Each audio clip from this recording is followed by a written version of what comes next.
Filipenses, capítulo de número 4, verso de número 10. Lá de casa, Kael certamente é a pessoa que mais orou pelo fim da pandemia, ao menos publicamente. Toda vez que ele tinha a oportunidade de orar, ele mencionava: Senhor, me deixe voltar para a igreja, me deixe voltar para a escola. Por graça, Deus atendeu às orações dele. Primeiro, ele voltou aos cultos públicos, com todos nós, e na última semana, ele voltou à escola, sim, com alguma ansiedade, mas ele voltou. E ele amou, irmãos. Chegou em casa radiante.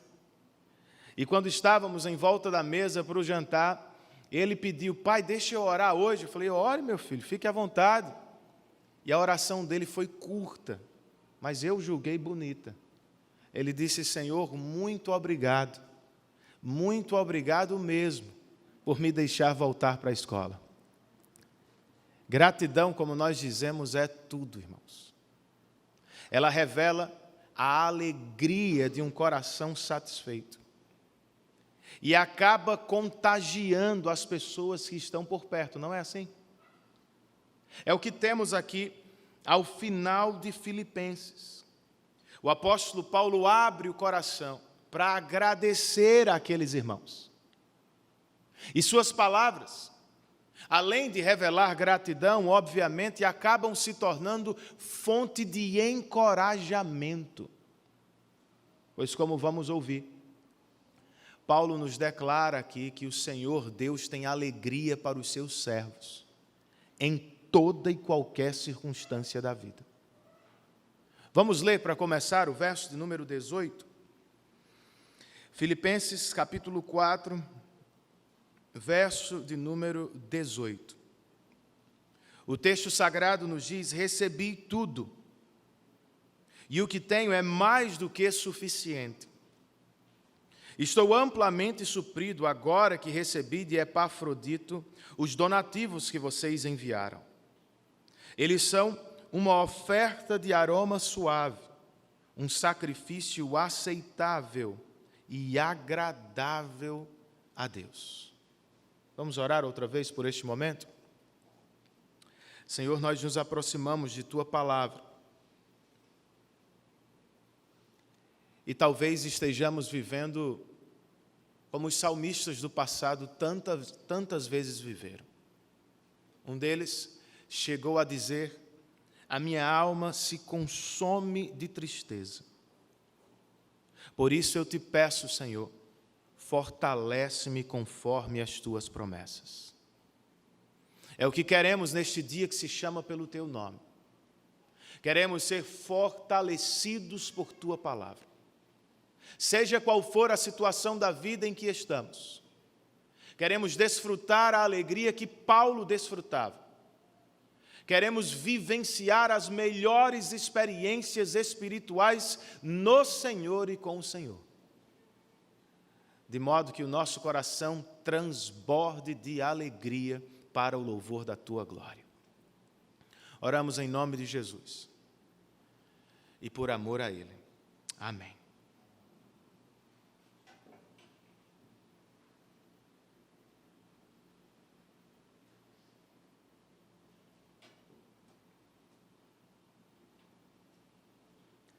Se vocês ainda se lembram, irmãos, ao início de nossos estudos, nós ficamos sabendo que Paulo tinha 3 grandes objetivos ao escrever esta carta. Um deles era, ele queria resolver problemas e disputas internas entre os crentes.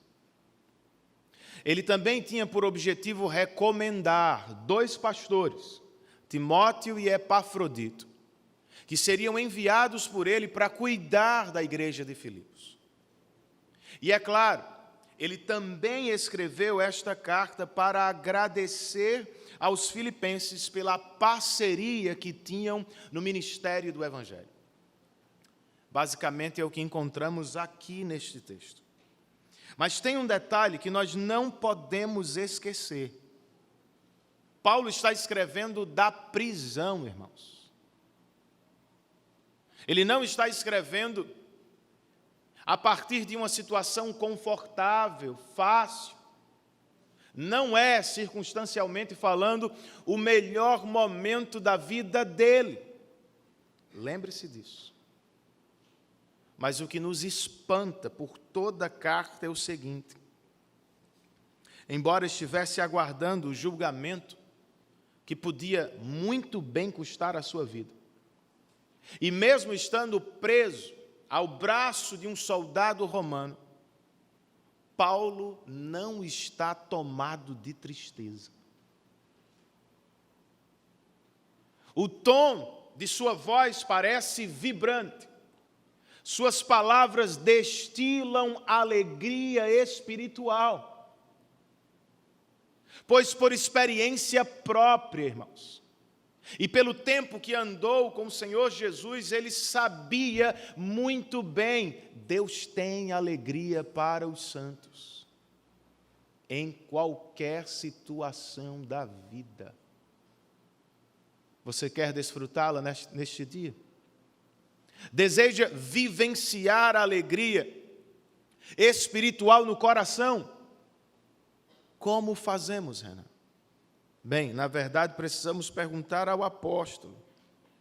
E segundo Paulo, em primeiro lugar, irmãos, nós precisamos aprender o contentamento cristão. O verso de número 10 registra: alegro-me grandemente no Senhor, porque finalmente vocês renovaram o seu interesse por mim. De fato, vocês já se interessavam, mas não tinham oportunidade para demonstrá-lo. O apóstolo está, como indica o advérbio, muito alegre. Por quê, irmãos? Ele mesmo nos disse aqui: eu estou muito alegre porque vocês, filipenses, renovaram o interesse por mim. O verbo renovar, irmãos, vem da horticultura e era usado no primeiro século para descrever uma planta que, depois de dormir no inverno, desperta na primavera para dar novos brotos. Era o relacionamento de Paulo com os filipenses. Depois de um longo inverno, o cuidado dos santos brotou outra vez na direção do apóstolo. Que coisa boa! Mas duas coisas precisam ser observadas. A primeira delas: em nenhum momento Paulo culpou os filipenses pelo inverno. Perceberam isso? Ele culpou a falta de oportunidade. Vocês sempre tiveram interesse, só não tinham a oportunidade. Talvez tenha sido difícil reunir a oferta. Ou quem sabe, não havia uma pessoa disponível para levar a oferta de Filipos a Roma. Seja como for, tome nota disso. Paulo não culpou os filipenses. Mais importante ainda, esta é a segunda observação. Paulo está grandemente alegre no Senhor. Ou seja, embora tenham sido os filipenses que estenderam a mão para ofertar na direção de Paulo, o louvor de seu coração é dado a Deus e não aos filipenses. A alegria que ele tem está no Senhor e não nas ofertas, pois ele sabe que ao fim do dia foi Deus quem despertou os filipenses e foi Deus quem lhes deu a oportunidade de servi-lo. E antes que alguém lhe visse como um menino que se encanta com um novo brinquedo ou que chora se não o recebe, Paulo lhes diz, versos 11 e 12. Não estou dizendo isso porque esteja necessitado, pois aprendi a adaptar-me a toda e qualquer circunstância. Sei o que é passar necessidade e sei o que é ter fartura. Aprendi o segredo de viver contente em toda e qualquer situação. Seja bem alimentado, seja com fome, tendo muito ou passando necessidade. As expressões-chave aqui são: aprendi a adaptar-me e aprendi o segredo do contentamento, ou a viver contente. E de cara nós precisamos ter em mente o seguinte: Paulo não aprendeu a se adaptar, não aprendeu o segredo do contentamento com os rabinos, ou na melhor educação possível que existia. Ele aprendeu com Jesus, na caminhada do discipulado, nos batentes reais e sofridos da vida. E o que ele aprendeu, pastor? Primeiro, ele aprendeu a se adaptar, irmãos. Em outras palavras, ele aprendeu a aceitar, de modo pacífico, a condição que Deus lhe deu, entendendo que era fruto da boa e perfeita providência de Deus. Além de não lutar contra a providência, o apóstolo nos diz que aprendeu o segredo de viver contente em toda e qualquer situação. À época do apóstolo, as religiões pagãs tinham seus segredos, que em um rito de iniciação eram revelados para aqueles que se aproximavam delas. Só que os adoradores não podiam divulgá-los. Não é o caso com a fé cristã, irmãos. Paulo não apenas descobriu o segredo do contentamento, ele está aqui publicamente divulgando para todos os crentes. E qual é o segredo do contentamento? Verso de número 13. Paulo nos diz: tudo posso naquele que me fortalece. Ao início do parágrafo ele disse: eu me alegro grandemente no Senhor. Ao final dele, ele repete basicamente a mesma coisa: eu tudo posso naquele que me fortalece, ou seja, no Senhor também. Cristo, portanto, é o segredo do contentamento de Paulo. O apóstolo não está dizendo que é um autossuficiente, em si mesmo satisfeito, não. O que está dizendo aos filipenses é: Cristo me é tudo. Ele tem tudo de que eu necessito em toda e qualquer situação da vida. Para resumir, irmãos, o apóstolo aprendeu o segredo de desfrutar a suficiência de Cristo. Você já aprendeu este segredo? Será que já aprendemos o segredo do contentamento? Um crente contente é um crente calmo na adversidade e humilde na prosperidade. João Calvino, comentando o texto, escreve: a prosperidade costuma ensoberbecer a mente, e a adversidade costuma deprimi-la. Curiosamente, Paulo está nos dizendo: eu estou livre das duas. Será que nós estamos livres do orgulho da prosperidade ou da tristeza excessiva das dificuldades? Se sofremos demais com uma ou com as duas coisas, ainda não aprendemos o segredo do contentamento. se nos entristecemos demais com a dificuldade ou se nos orgulhamos demais em tempos de prosperidade, é porque nossa alegria está no lugar errado. Estamos nos alegrando ou nos entristecendo demais com as bênçãos de Deus, quando deveríamos em todo o tempo estar felizes e alegres no Senhor, irmãos. Mais do que gostaríamos de confessar, geralmente esse é o caso. Então, o que fazemos? Se queremos aprender o contentamento, à luz deste texto, nós precisamos confiar no Deus da providência. Por um lado, temos que cultivar um coração agradecido, como Paulo faz aqui a cada expressão do cuidado divino, por menor que seja. Nós precisamos agradecer a Deus, irmãos.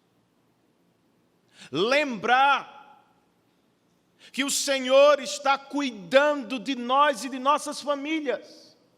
Mas, por outro lado, nós temos que aprender a nos adaptar, outra vez, a aceitar a providência, sem reclamar ou lutar. Porque é como vive. Paulo pode dizer, foi Deus quem me colocou aqui para o progresso do Evangelho na prisão. Ele pode dizer aos filipenses, o inverno da nossa relação está sob a mão de Deus, eu não estou triste com vocês. Ele não se exaspera com Deus, não aproveita a carta para reclamar dos filipenses. Eu aprendi a adaptar-me, a aceitar a providência divina. Seríamos muito mais alegres se vivêssemos assim. Nós precisamos fazer o mesmo, irmãos, em vez de reclamar da vida e das pessoas. Humilde e calmamente, nós precisamos aceitar a boa e sábia providência de Deus.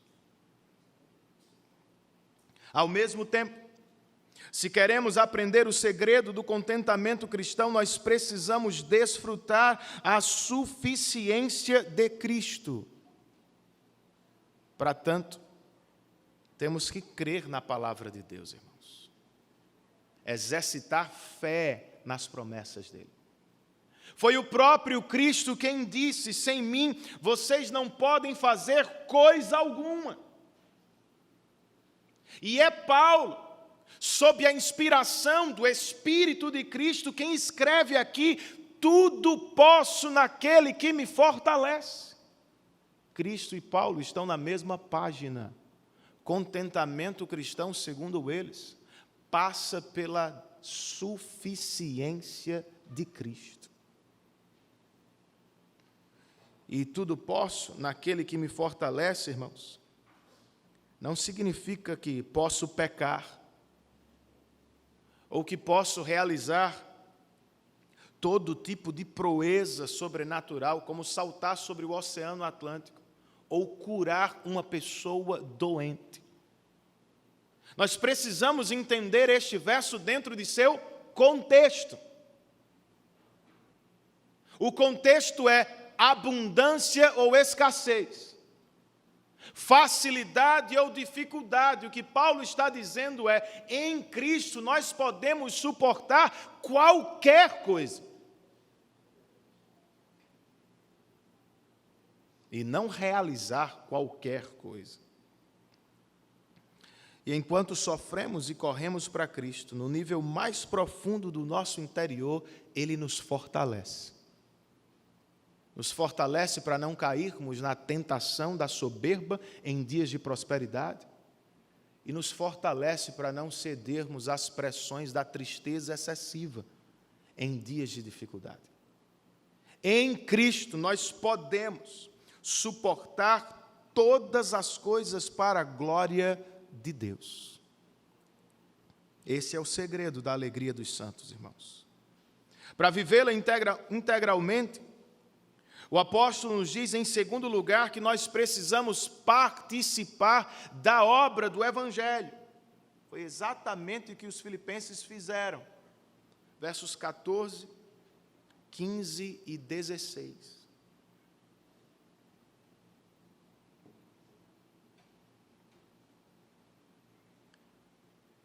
Apesar disso, Paulo escreve: vocês fizeram bem em participar de minhas tribulações. Como vocês sabem, filipenses, nos seus primeiros dias no Evangelho, quando parti da Macedônia, nenhuma igreja partilhou comigo no que se refere a dar e receber, exceto vocês. Pois, estando eu em Tessalônica, vocês me mandaram ajuda não apenas uma vez, mas duas quando tive necessidade. Embora estivesse contente no Senhor e não nas ofertas dos filipenses, Paulo não quer lhes dar a impressão de que não gostou do que eles mandaram. Podia soar arrogante da parte dele e ainda prejudicar outros servos de Deus que no campo precisavam da ajuda dos filipenses. Ao mesmo tempo, ele deseja agradecer e elogiar os filipenses, pois não era a primeira oferta deles, era mais uma em tempos de dificuldade. Os filipenses estavam envolvidos em uma parceria corrente com o apóstolo. E a expressão dar e receber, irmãos, que vem do contexto comercial, revela que havia uma conta sempre pendente entre as duas partes. Paulo lhes ministrava o Evangelho e eles levantavam ofertas para cuidar do sustento de Paulo. Mas o que é uma oferta, segundo as Escrituras? Como devemos enxergar nossas contribuições? Versos 17, 18 e 19. Não que eu esteja procurando ofertas, mas o que pode ser creditado na conta de vocês. Recebi tudo, e o que tenho é mais do que suficiente. Estou amplamente suprido agora que recebi de Epafrodito os donativos que vocês enviaram. E eles são uma oferta de aroma suave, um sacrifício aceitável e agradável a Deus. O meu Deus suprirá todas as necessidades de vocês, de acordo com as suas gloriosas riquezas em Cristo Jesus. Outra vez, Paulo é cuidadoso aqui. Ele não quer que os filipenses entendam que devem fazer o que as outras igrejas não fizeram. Não, não é isso. Ele não quer que eles olhem para Paulo como se Paulo fosse um ambicioso que jamais se dava por satisfeito. Também não, irmãos. Segundo o que temos aqui, Paulo estava amplamente suprido, tem mais do que suficiente, e essa, portanto, não é a questão. A questão que Paulo destaca aqui é o bem dos crentes que ofertam. Por isso, rapidamente ele fala ou toca no que seria a natureza da oferta cristã. Oferta cristã, de acordo com este texto, é um investimento. É sério. O que quero, Paulo escreveu, é o que pode ser creditado na conta de vocês. Outra vez é uma expressão comercial, irmãos, e sugere a ideia do investimento. E Paulo não era o primeiro a citá-la. O sábio de Provérbios concordaria com ele, pois este escreveu: o generoso prosperará, e quem trata bem os pobres empresta ao Senhor, e Ele mesmo o recompensará. Oferta, então, é um investimento. Oferta, à luz deste texto, também é adoração. Paulo escreve: os donativos que vocês me enviaram são aroma suave, aceitável aceitável e agradável a Deus. De acordo com um comentarista, essa é a declaração mais sublime que podemos fazer sobre as nossas ofertas. São instrumentos de adoração que trazem prazer ao nosso Deus. E quem as pratica corretamente, com um coração adorador, recebe uma maravilhosa promessa. Qual é? O meu Deus suprirá todas as necessidades de vocês. São os investimentos, dando seus dividendos. Repartir com os que labutam na causa do Evangelho, coloca Calvino, é semear no campo do Senhor, do qual se pode esperar uma colheita certa e abundante. De fato, irmãos, o Senhor promete suprir as necessidades daqueles que suprem as necessidades de seus servos.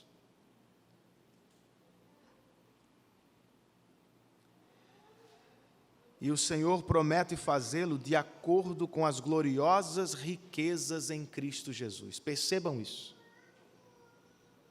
Paulo não está dizendo que Deus vai tirar um pouco do muito que tem, como às vezes nós fazemos quando vamos ofertar. Tiramos daquilo que não nos faz nenhuma falta às vezes. Não é o que Paulo está dizendo. Ele suprirá as nossas necessidades segundo as suas gloriosas riquezas em Cristo. A ideia é de proporção. Ele não vai tirar um pouco do muito, Ele vai nos dar muito. Proporcionalmente falando, à luz do que Ele tem, gloriosas riquezas em Cristo Jesus. Basicamente é como se Paulo estivesse dizendo: vocês tiraram do pouco para cuidar de mim na prisão. Deus tem tirado do seu muito para cuidar de todos os seus filhos. Ninguém ficará sem recompensa. Por isso, ao final deste parágrafo, o apóstolo termina com uma expressão de adoração ou uma doxologia, verso de número 20. A nosso Deus e Pai seja a glória para todos sempre. Amém. Para Paulo, irmãos, doutrina nunca é uma questão fria.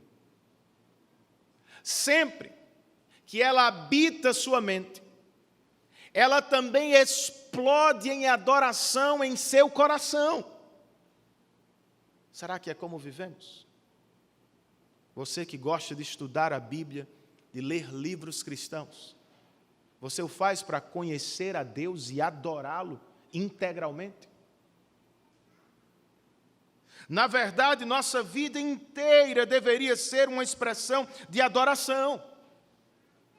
Aos Romanos, Paulo escreveu: portanto, irmãos, rogo pelas misericórdias de Deus que se ofereçam em sacrifício vivo, santo e agradável a Ele, pois este é o culto racional de vocês. Aos Coríntios, o mesmo apóstolo escreve assim: quer vocês comam, quer vocês bebam, quer façam qualquer outra coisa, façam tudo para a glória de Deus. Estamos falando de tudo. Em todo lugar, e como encontramos em Filipenses, para todo sempre. Qual é o fim supremo do homem, irmãos? Pergunta o nosso breve catecismo. A resposta oferecida com base em inúmeros textos bíblicos é: o fim supremo do homem é glorificar a Deus e gozá-lo plena e eternamente. As duas razões por trás da criação: a glória de Deus e a alegria de seus santos. Você quer ser espiritualmente alegre de verdade? E não apenas circunstancialmente feliz? Vamos viver para a glória de Deus, irmãos, em tudo. Estude e trabalhe, namore e se case, jogue futebol ou cultue a Deus com a igreja aos domingos. Vamos fazer tudo para dar a Ele glória e louvor com o que somos, com o que temos e com o que fazemos. Todas as coisas devem ser direcionadas para Ele. E é óbvio que isso inclui nosso dinheiro, como o gastamos, o que nós fazemos com o que recebemos de Deus. Outra vez, o comentário de Calvino aqui é muito útil. Ele escreve: Deus nos convida à honra do sacerdócio. E ainda põe em nossas mãos as ofertas. Mas o que fazemos com elas? O que fazemos com o que nos foi dado e com o que deve ser separado para a adoração santa? Palavras de Calvino, no século XVI. Alguns esbanjam seus recursos com todo gênero de luxo, outros com o deleite gastronômico, outros com vestuário imoderado, e outros com casas gigantescas, mas e como ficam os servos e a obra de Deus?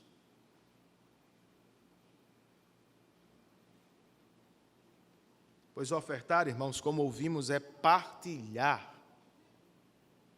com aqueles que partilham o Evangelho. É dar e receber. E uma conta desta natureza, para usar o termo da passagem, é o que existe entre um pastor pregador e uma igreja local. Os pastores partilham a doutrina do Evangelho com as igrejas. E as igrejas, por sua vez, partilham ofertas com os pastores para o sustento deles. É uma conta que redunda em compensação mútua. Todo mundo ganha. Os crentes ganham porque crescem no Senhor. E os pastores ou os presbíteros que lideram bem a igreja, disse Paulo a Timóteo, ganham porque são dignos de dupla honra, especialmente aqueles cujo trabalho é a pregação e o ensino. Há um compromisso, há uma conta sempre pendente entre pastor e igreja. Além dos pastores locais, como a igreja de Filipos está fazendo aqui, nós precisamos partilhar com os missionários. Pois alguns deles, irmãos, abriram mão de carreiras promissoras, de onde muito provavelmente tirariam o sustento de suas casas. Outros, pelo lugar em que estão, simplesmente não conseguem levantar o próprio recurso. Então, o que é que nós fazemos? Nós repartimos com eles daquilo que recebemos de Deus. Nossos recursos não podem ser usados de modo egoísta e mundano. Deus não nos deu o que temos, a fim de que gastássemos apenas com nós mesmos, nossas famílias e as nossas preferências. Não, irmãos, são ofertas. Devem ser colocadas ao altar de Deus. E o altar de Deus é o cuidado com aqueles que sofrem na fé e principalmente com aqueles que labutam pela causa do Evangelho.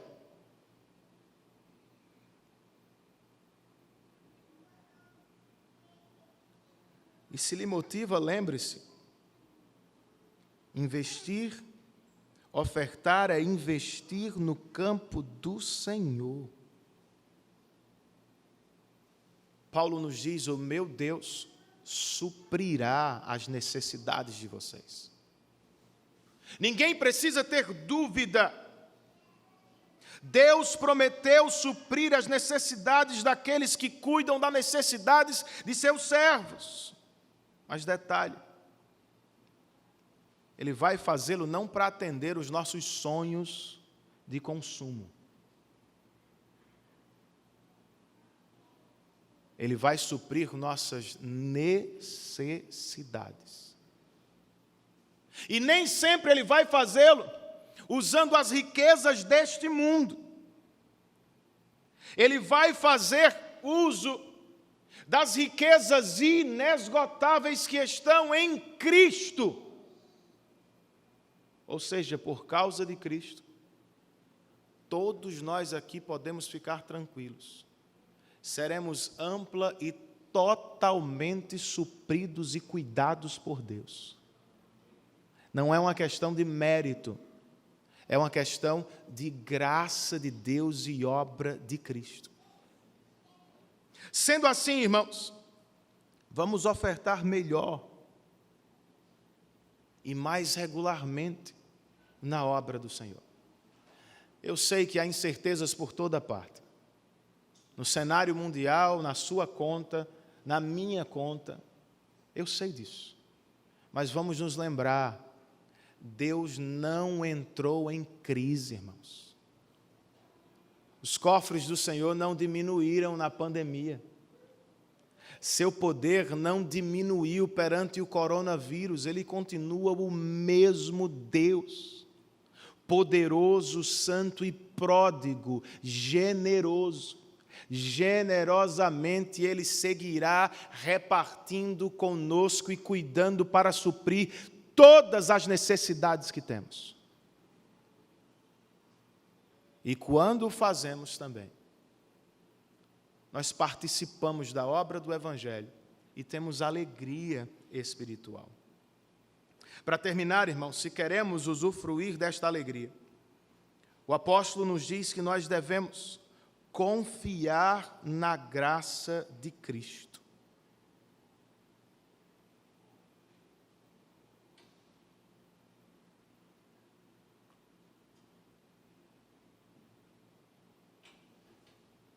Os últimos versos desta epístola, como de costume, trazem as saudações finais de Paulo.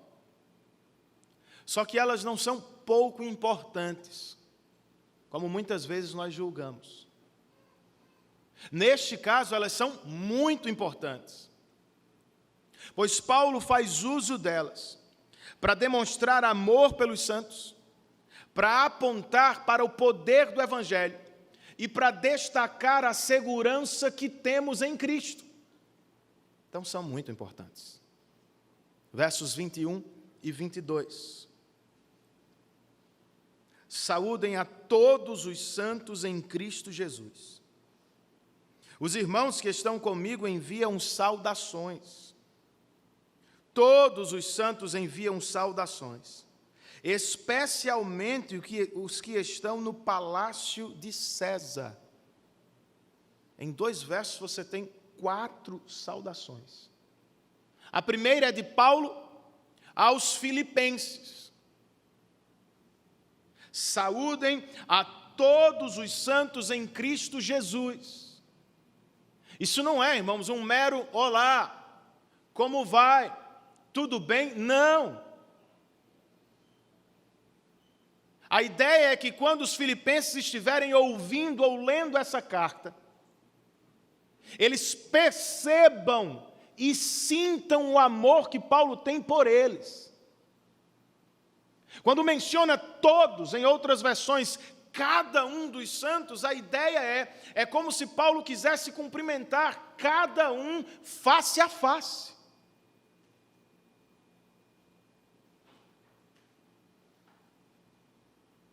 Depois ele nos diz, os irmãos que estão comigo enviam saudações.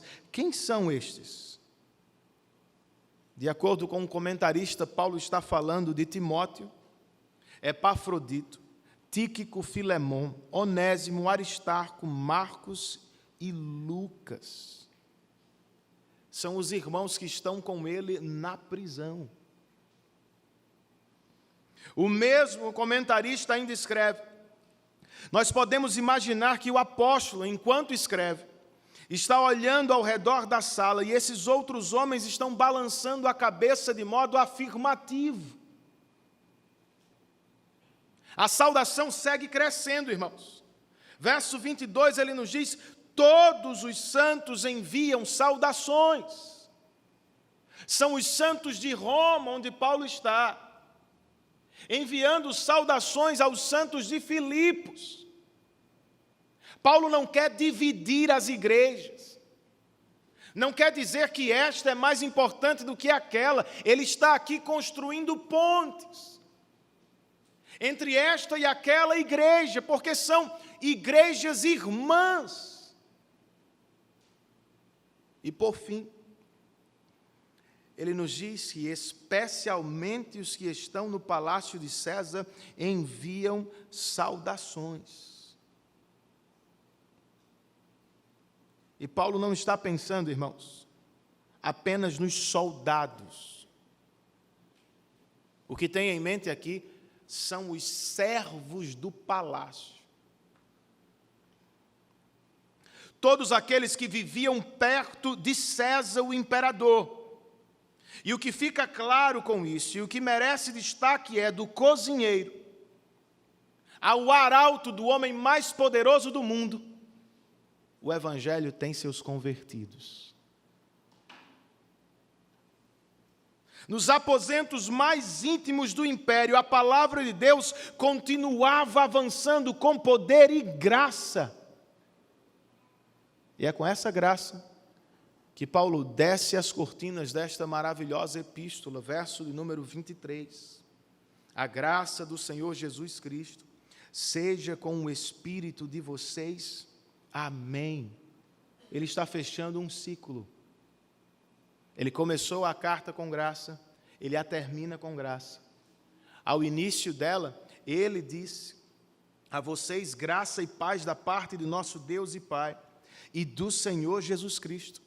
E ele a fecha com: que a graça do Senhor Jesus seja com o espírito de vocês. A fala de abertura aponta para a graça que temos por causa de Cristo. E a de conclusão fala de onde nós a desfrutamos, no íntimo, no espírito de vocês.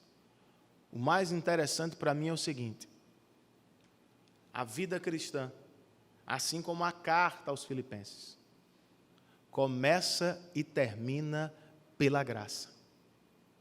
Nós estamos seguros na graça, somos fortalecidos nele, é a graça que nos sustenta e é nela que estamos protegidos, irmãos. Você crê nisso? Você confia na graça de Cristo? Davi, como Paulo, confiava, e por isso ele concluiu o Salmo 23 dizendo: eu sei que a bondade e a fidelidade do Senhor me acompanharão todos os dias da minha vida. É uma declaração e tanto, irmãos. Todos os dias da minha vida. Davi não está hesitando, vacilando, não tem dúvida.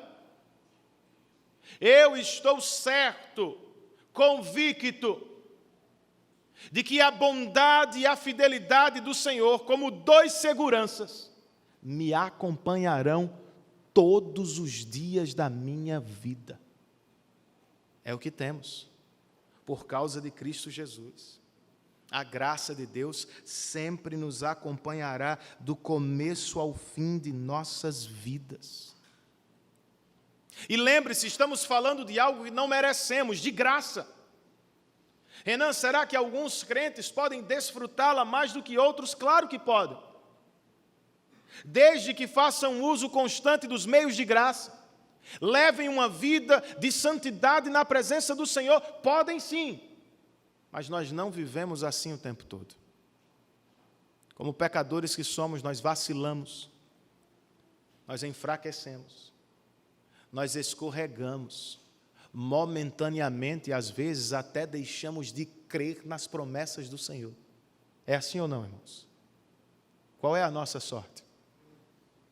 É a graça. Ela não é fraca igual a você, ela é forte. Ela não vacila como o meu coração, ela permanece. Ela não nos abandona, não vai embora, irmãos. A graça de Deus está conosco ao início, está conosco ao meio e estará conosco até o fim da vida cristã.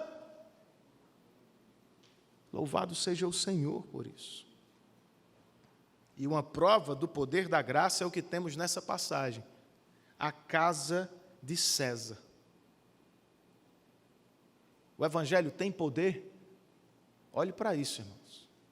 Os muros do castelo do imperador podem impedir a entrada de exércitos inimigos. No entanto, eles nada são diante do poder da graça de Deus. A graça atravessou os muros e alcançou até mesmo os mais íntimos servos do imperador, pois o Evangelho tem poder. Paulo registra a saudação destes servos de César para encorajar os filipenses. É uma prova tangível do poder da graça de Deus. Todos nós precisamos de coisas assim na vida, irmãos. De relatos do poder do Evangelho. É por isso que você faria bem se ao longo deste ano lesse as biografias dos missionários e santos do passado. É por isso que nós não podemos andar sozinhos. Precisamos andar com irmãos na fé. Pois nós carecemos de exemplos vivos, próximos do poder do Evangelho. E à medida que vemos a transformação de vida dos nossos irmãos, nós precisamos orar a Deus com fé para viver a mesma transformação em nosso coração. Pois o Evangelho reina, irmãos, não só na casa do imperador, ele reina também na nossa casa para a glória de Deus. E se ele estiver reinando, se estiver em ação nas nossas casas e corações, nós veremos, segundo este texto, duas provas externas. Provas que do lado de fora falam da operação que está acontecendo do lado de dentro. A primeira, nós seremos santos no mundo. Seremos santos até mesmo na casa de César. Não é fácil, eu sei, mas nós podemos nos beneficiar do que um comentarista escreveu sobre os santos da casa de César. Ele disse: os santos podem servir no palácio do imperador, mas por causa de Cristo e por meio da oração, eles têm acesso a um trono muito maior, poderoso e estável, o trono de Deus nos céus. Sim, eles estão na casa de César, mas a verdade é que são parte de uma família muito maior e universal, a família de Deus no mundo. É a pura verdade para o crente, irmãos. Qualquer que seja a sua situação, no trabalho, na faculdade ou na família, lembre-se, a qualquer hora, em qualquer momento, você pode acessar a sala do trono de Deus em oração. E depois, jamais esqueça, você tem uma família de fé espalhada por toda a terra. Você pode estar longe da sua família biológica, mas se você quiser, você poderá sempre estar perto da família da fé, pois ela está espalhada pelos 4 cantos da terra. E sobre esta família, se o Evangelho estiver em ação nos nossos corações, nós evidenciaremos amor. É uma segunda prova externa que temos aqui. Não só amaremos, não só seremos santos no mundo, nós vamos amar os santos de Deus, a igreja de Cristo. Ao final desta carta, Paulo está revelando amor.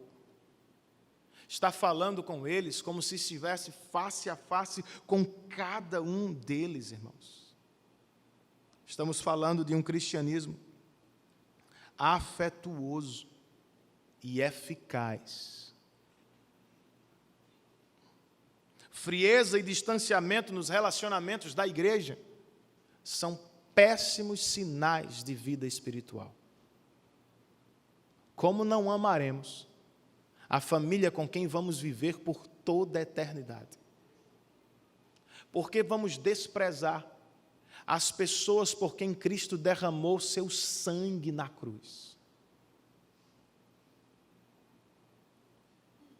Resolva, meu irmão, neste ano, amar os crentes com quem você congrega.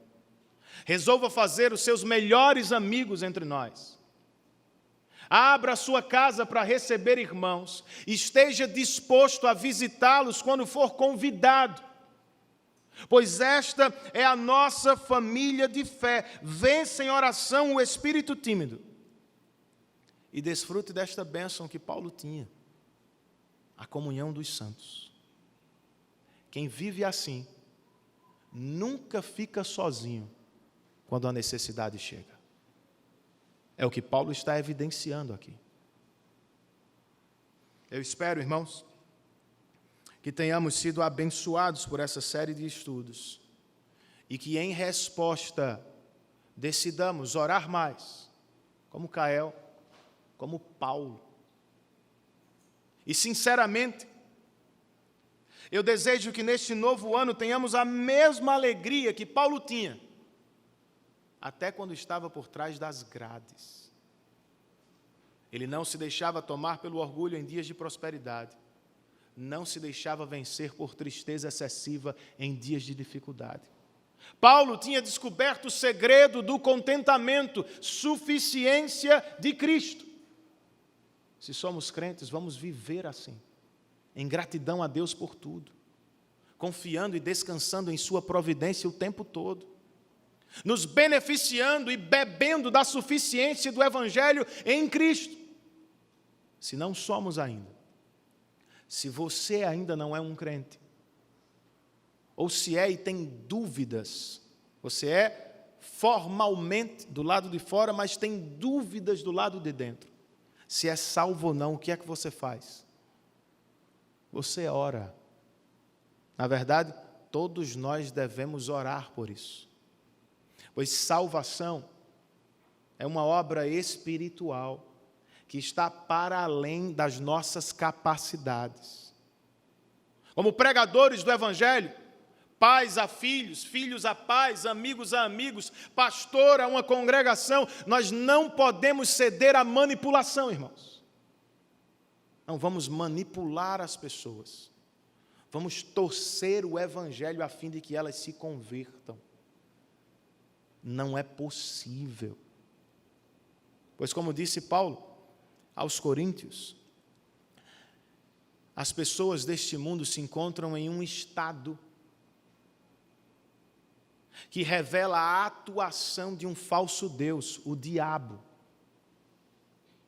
E que, portanto, carece de uma intervenção do verdadeiro Deus. Paulo disse aos Coríntios que o Deus desta era, o diabo, cegou o entendimento das pessoas para que elas não vejam a glória de Deus brilhando na face de Cristo.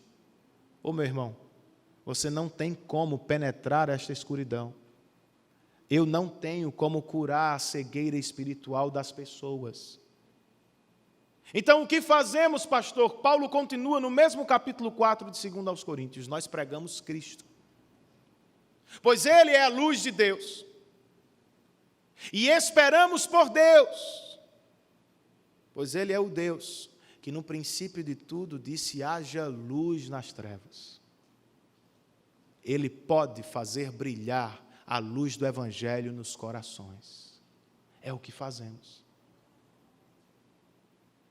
Eu preguei hoje a palavra de Deus e é possível que Deus tenha brilhado no coração de alguns aqui.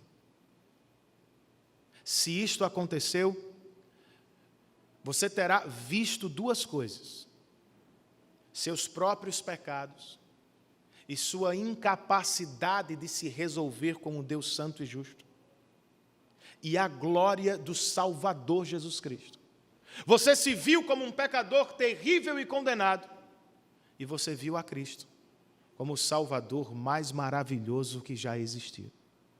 Se foi o que aconteceu, entregue-se aos cuidados dele, confiando que o sangue de Cristo foi suficiente para perdoar e salvar você da condenação eterna. Se você o fizer, porque ele primeiro o moveu, você sairá daqui para desfrutar o que já desfrutamos: alegria espiritual em toda e qualquer circunstância. Esperando, obviamente, aquele grande dia, irmãos, quando vamos nos unir ao povo de Deus, e com quem passaremos a eternidade nos alegrando na presença do Senhor.